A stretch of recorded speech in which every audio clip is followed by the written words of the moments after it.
Just a few months ago, I was trapped behind those prison walls, and now I'm free. I'm free, and it's because of you. You made this moment possible. This is bigger than Bitcoin, bigger than crypto. Freeing me took many, many people from all walks of life coming together and saying, we care about freedom.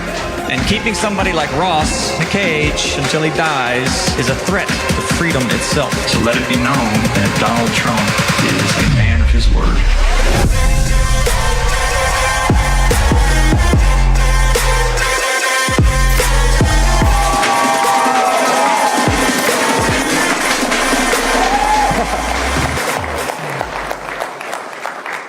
Hello, thank you for that warm welcome.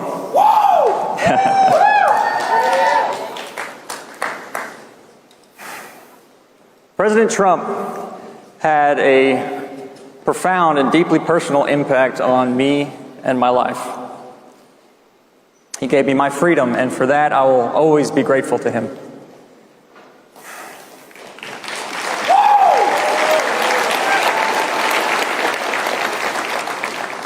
For those of you who don't know me, I'm Ross Ulbricht. Some of you know me. For those who don't, I created an e-commerce platform when I was in my 20s, and I called it Silk Road. It was kind of like Amazon, except I used Bitcoin and Tor to protect the privacy of my users. However, people use Silk Road to buy and sell drugs, and I did not try to stop it. I didn't try to stop it because I believed that it was a good thing that people be allowed to buy and sell whatever they wanted, so long as they weren't hurting anyone else.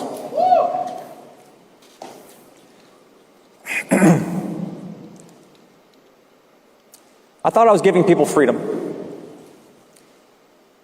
I was given 2 life sentences plus 40 years without parole. That is a slow motion death sentence. I was not supposed to be on this stage talking to you today. But President Trump changed that.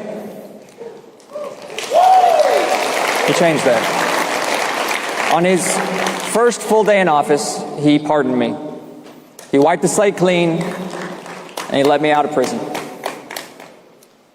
It was an act of incredible mercy, but it was also an act of defiance. Here's what he said when he did it.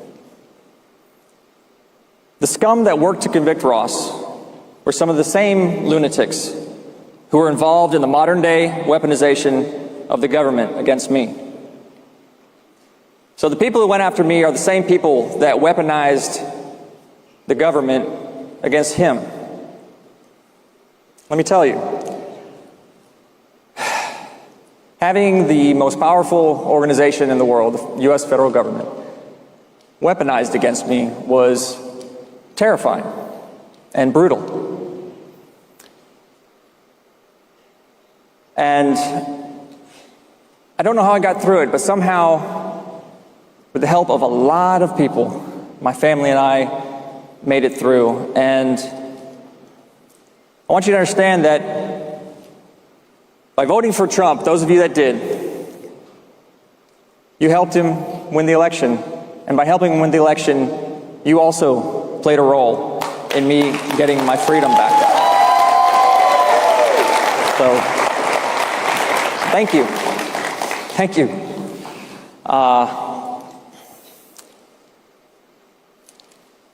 So another person who played a really significant role is the man who invited me to speak here today, is Charlie Kirk.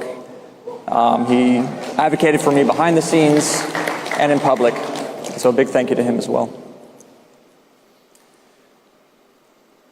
So I made it through, and I learned a thing or two along the way, and that's really what I want to do here today, is share you some of the things I learned from that experience.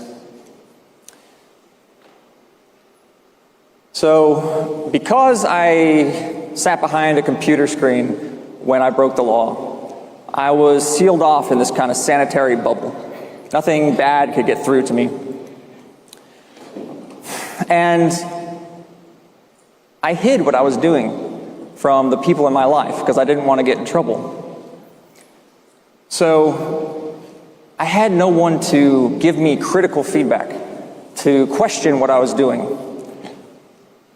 All I heard was encouragement from the Silk Road users and my own thoughts, which told me, hey, you're a hero for standing up for freedom and for what you believe is right.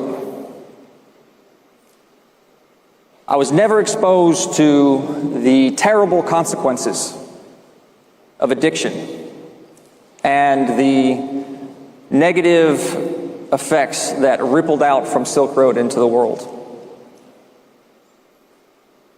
But that changed when I was arrested. I spent over 11 years in maximum security federal prisons. I met scores of men who are addicted to harmful drugs. I helped some of them in the long, arduous process of overcoming those addictions. And what I learned is that addiction destroys lives. It destroys families. It destroys communities.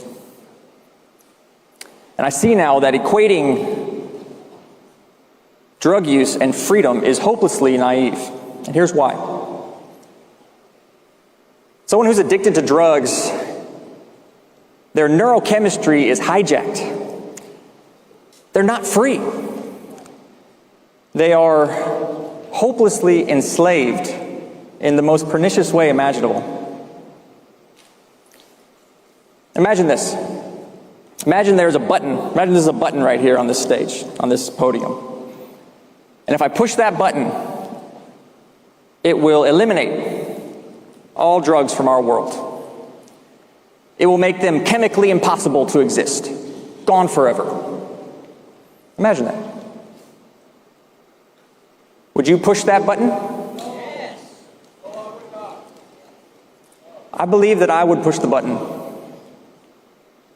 And I believe that the world will be a better place for it. But here's the thing to understand. The government is not that button. That button does not exist. That's a fantasy. Drugs exist. Outlawing them is not that button. Outlawing drugs is not a viable way to make them go away. Unfortunately, sadly, because the addiction is incredibly harmful. Addiction and drug use is complicated. It raises deep, important questions about freedom, about political freedom and personal freedom. Making a website and giving people free rein to buy and sell drugs is not the answer. And I want my supporters to hear this. Okay, it's not the answer because now I have to live with the fact that I played a role in people losing their freedom to addiction. That'll weigh on my conscience for the rest of my life. It's kind of like people that work in the tobacco industry. They have to live with the fact that they play a role in people's addictions and the harm that comes from it. But on the flip side, making drugs illegal and throwing people in prison for it is also not the answer.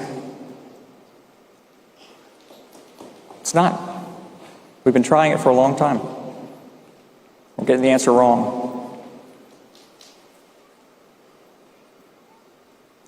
So what do we do?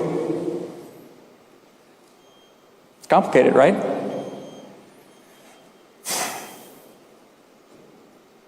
I'll give you an example. There is a harmful, addictive drug that most of you have already tried. It's called alcohol. Alcohol's legal. It's sold in bars and grocery stores. And as a society, we leave it up to the owners of those stores to decide whether or not they're going to sell it. And we leave it up to individuals to decide whether or not they're going to buy it and consume it. Personally, I don't drink. I stopped drinking when I went to prison and haven't had a drink since.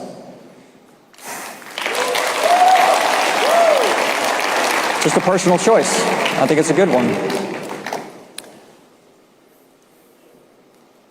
So, lost my train of thought. So the point is, well, okay, so I'm telling you I don't drink, right? It's not that easy for everybody. Some people succumb to alcoholism, right? And it's a terrible thing.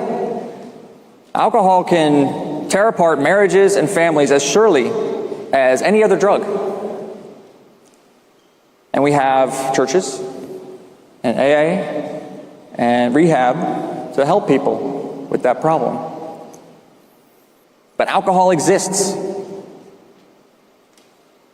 And it always will. And it doesn't matter if we legalize it or make it illegal. But we know that if we make it illegal, it doesn't go away. It only makes things worse. Look what happened with alcohol prohibition, right?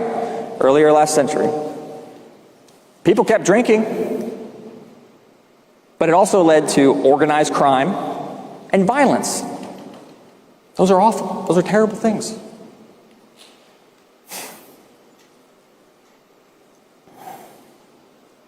So what do we do?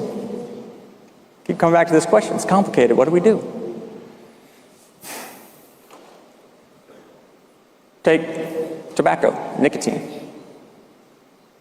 Extremely addictive, extremely harmful, legal, not widely used. Why? Persuasion. Persuasion is why tobacco is not widely used anymore. Used to be, for generations, Americans were have been free to decide for themselves if they're going to smoke or not. And many people have been persuaded not to. I was one of them. Remember those anti-smoking campaigns? Maybe they still have them. I haven't been out of prison that long. Just a few months now. Back when I was a kid, they had these posters on the school walls. And they were persuasive. I didn't want my lungs to look like these tar-covered blobs on the posters. No. It worked. I didn't smoke. And most of the people in my generation didn't either, and people quit. It was effective. The important thing is, nobody had to go to prison over tobacco and nicotine. There was no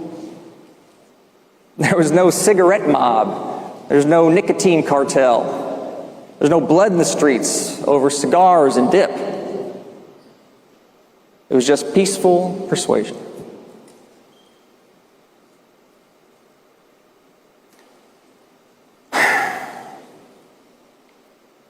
So, when we look at alcohol prohibition, and we see the havoc that came of it, and that the havoc disappeared when it went away, the exact same thing's happening with drug prohibition. Exact same thing. The cartels, the street gangs. I met all kinds of people in that world in prison. I have a very good sense of how that works. They would not exist. It would cut the legs right out from those organizations if drugs were legalized.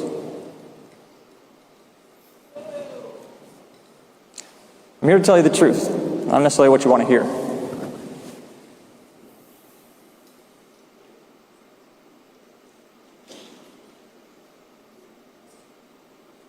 And I see both sides, I do.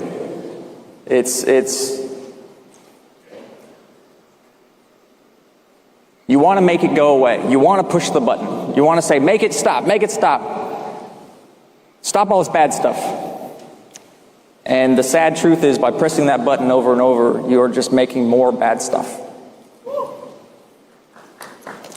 So, it's complicated. It's not a simple problem. So look, here I am. I've just spent over a decade in prison over drugs. And on the one hand, I'm telling you, I would push the button to make drugs go away if I could. And on the other hand, I'm telling you that we'd all be better off if drugs were just legalized. And if that still seems like a contradiction to you, just remember, government is not that button. Government is not some magic genie that will grant you wishes if you can just get control of it. I'm sorry, it's not. It doesn't work that way. Here's the thing. If the government isn't there to tell you what to do, then you have to govern yourself. Okay? You have to make choices for yourself. So please, make good choices. And, please, don't do what I did and rush into something that you'll regret later. Okay? Try to be patient, seek that feedback that I shut out, and be responsible for the ripples that you send out into the world through your actions. Okay, are they going to be a force for good or not? And that's the question I'll leave you with today. Thank you. Thank you for your attention. Thank you for your time. I appreciate you. God bless you all.